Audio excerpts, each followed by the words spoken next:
Hi everybody, in this video I'm going to be sharing my 2-week full body detox protocol. This is what I used last month to do a full body detox for myself, and I'm going to be sharing step by step exactly what I did, and I'm also going to be giving you tweaks that you can make to better tailor this to you specifically to help you rid your body of stored toxins. If you don't know me already, my name's Kaylee. I am a certified nutritionist and gut health specialist, and I love helping people to heal their chronic gut issues. All right, so let's get into it. The very first part is to open your drainage funnel. So basically, your detox system works in a very specific way, and you can think of it like a funnel. So at the very bottom of the funnel is your colon. This is kind of the last stop where a lot of the toxins in your body are just going to come out in your stools. Right before that is the liver. So the liver detoxes a lot of things that when you eat, get absorbed into your bloodstream, they go straight to the liver first. So if your body didn't just keep it in the colon to get rid of it with your stools, and you actually absorb some toxins, they're going to go right to the liver, and it's going to be another chance for you to get rid of things. So your liver is going to dump toxins out in your bile, into your intestines, and then, or into your GI tract, and then from there be removed in your stools.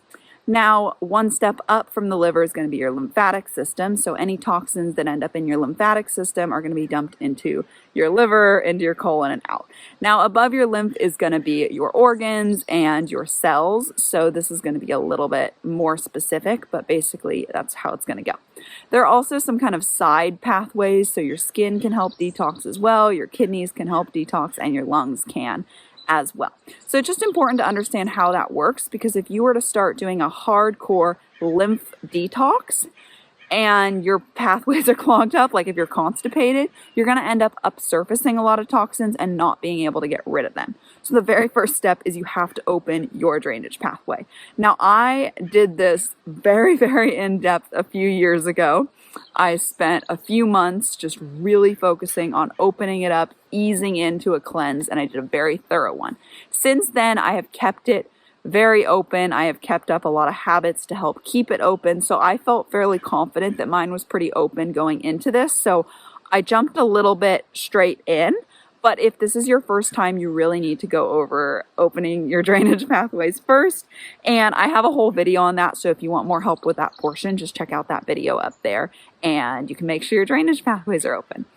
Okay, so the second part is going to be daily detoxing habits. So these are all very tailored to me, but they are great things for anyone to do. So the first one I did was I included an organic chlorella powder, and basically I just had 1 teaspoon in water first thing in the morning, and this is a binder. So it's going to bind to heavy metals and toxins in your body and pull them out so that they'll be eliminated in your stools. Now, there's a lot of things you can control with toxin exposure in your house and whatnot, but you can't control everything in the environment around you.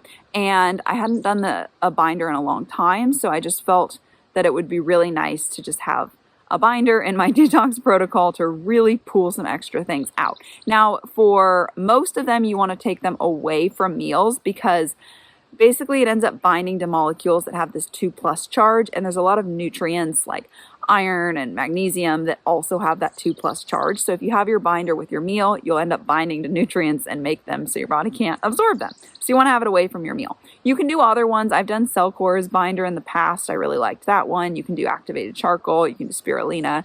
There's a lot of different options there, but that is one element that is a nice part, and I decided to do that.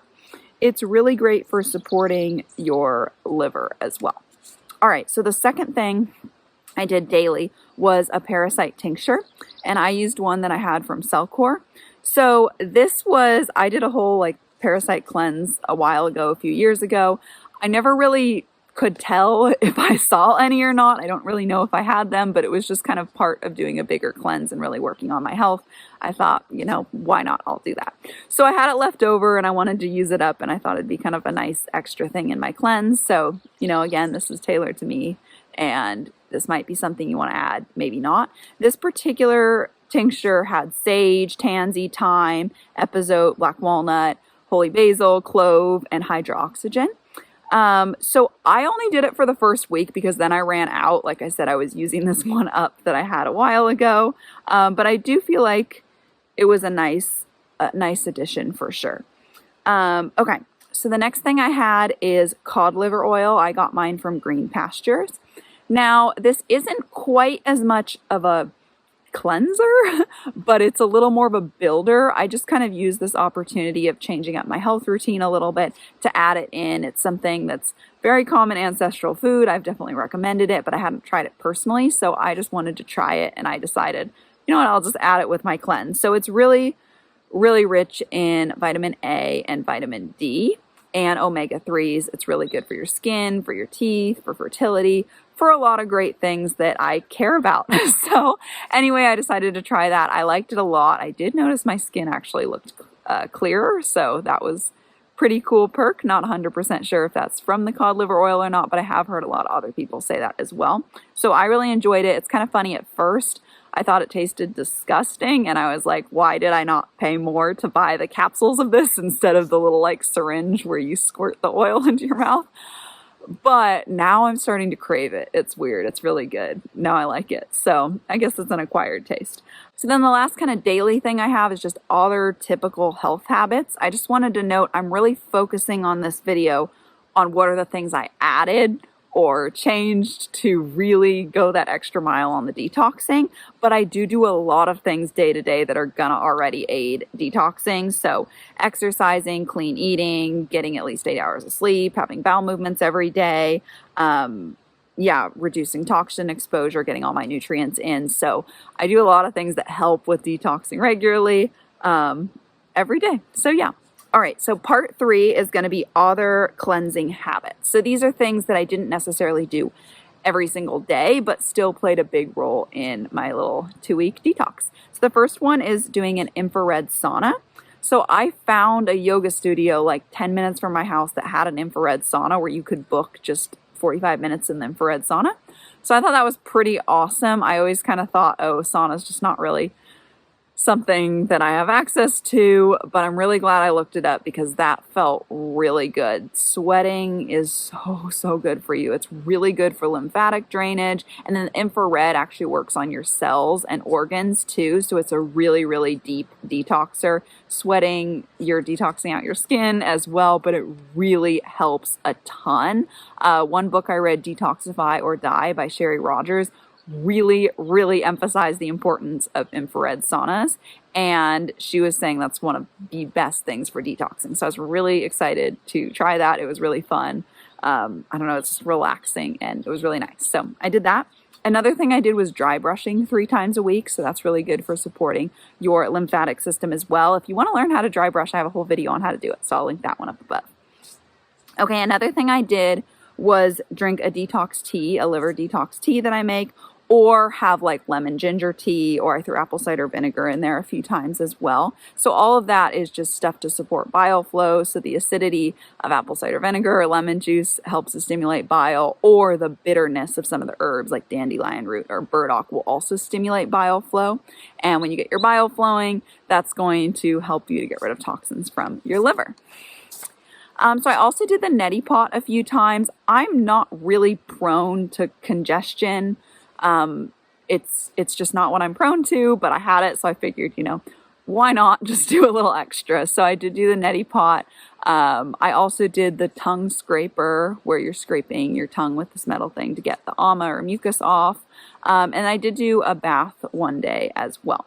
So I had kind of my main things, and then I just kind of had my things I threw in there for a little extra support. Right before this, I had just felt like I needed a detox. I just really wanted to make sure I got any extra toxins out that I was exposed to. This is a great thing to do in the spring or fall. It helps you avoid colds, and that will bring me to my last part for this video, and that is to listen to your body and adjust. Now, I started my cleanse on May 1st, and the night of May 2nd, I got sick. So I had to modify this, and I got really sick really quick. I don't think I went too hard with the detoxing. I think I just happened to get sick right when I started. But it is important to note, if you do go too fast, you can get sick or sick symptoms like headaches and fevers and stuff like that from going too fast. So if you get sick, regardless of if it's from going too fast or you just get sick in general, you do want to stop your detoxing. So my sickness came on kind of quick and I was feeling pretty bad, so I just stopped all the detoxing stuff. I had a fever and headaches and chills and a low appetite. I even lost 5 pounds in like 3 days. And I'm still not back up to my normal weight yet. But anyway, so the sickness itself was a pretty big cleanse too. A fever is very, very cleansing. Losing weight is actually going to purge your body of any kind of toxins that were stored in the fat that you just lost. So sicknesses in general are actually pretty cleansing too. So I ended up kind of shortening my cleanse from what I originally intended. I was going to do a month, but after that like week of sickness, I was feeling like, after that, and then after the 2 weeks, or I did a little longer, I did like 2.5, I guess I did 18 days, I wrote down here, of cleansing after being sick for a week. I just felt like, okay, I've cleansed everything out. I feel a little weaker now. I'm not as strong in my workouts. Like, I was not hungry for so long. I really need to shift into build mode. So I stopped my cleanse a little bit early. I feel like it was just what I needed, just the right amount. And then I really focused back on the building aspect. So you can do cleansing and building at the same time, but you're really kind of gonna need to prioritize one or the other. When your body's in cleansing mode, you won't get as hungry. You'll probably lose a little bit of weight. That's really, really common. And then you might feel a little bit more tired. But then when you're kind of in that building mode, you're getting tons of nutrient dense foods in, you're like building muscle, you're getting stronger, you're really energizing your body. So like I said, you can definitely do a lot of things for both. Like that's what I do year round, is focus on both, eating nourishing foods, but also supporting my detox pathways. But when you're going a little more intense into the cleansing, it can kind of hinder the building a little bit. So anyway, that's what I felt like I needed. So that is how I shifted it. So I just wanted to bring that up, that it's really important to listen to your body. I am someone who likes a plan. I like to write things out. I like to execute them exactly how I wrote them out. So this is a little bit hard for me, but it's really important that you actually do listen to your body and change accordingly. If you are working through the drainage funnel and you were on colon and you got that flowing well, and then you're working on liver and then you get a little constipated, you're going to have to stop the liver stuff so you can work back on your colon again. So you do have to let your body lead here. A few other things I did is I did get a new pillow during this time, and I thought I'd mention it because just slowly over time I get new things. I just like replace old things with new non-toxic versions. So my pillow is super old. I think it was polyester. I don't even know. It was just so old and it was time for a new one. So I got a nice new wool one that's not toxic at all. So it's always good to be aware of toxins you're exposed to in your environment and how you can decrease them. Definitely decreased all the major ones a long time ago. And now it's just when something wears out and it's time for a new one, I make sure I get a really clean one. So that was another thing that I kind of paired in with the cleanse. It was the same time. So hopefully that helped you kind of have an idea of some things that you can do for cleansing. This is just what I did. The few things that I added to just kind of go to that next level to cleanse a little bit deeper.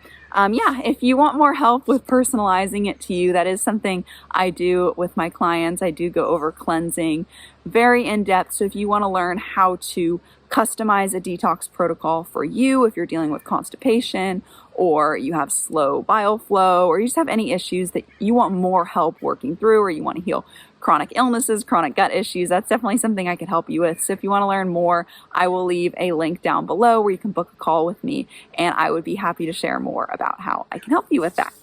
And then I will have some more resources down below about detoxing as well. So if you want more resources on detoxing, check out the description or check out this playlist that I will put on the screen now. Thank you so much for watching.